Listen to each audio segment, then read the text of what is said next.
রহস্যময় দ্বীপের জীবনযাত্রা। সবুজে সবুজে ভরা মাঠ।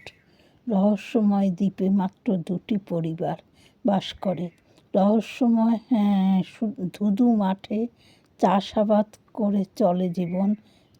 যেখানে ধান কাটে সেখানেই সাপের ভীষণ উৎপাত, কাঁচি দিয়ে কেটে টুকরো করে ফেলে দেয়।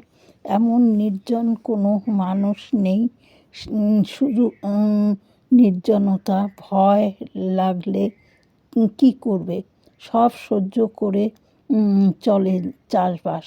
নদীতে সব বাড়িঘর ভেঙে দিয়েছে, আছে মাত্র 2টি পরিবার এখানে চাষবাস করার জন্যই থাকে।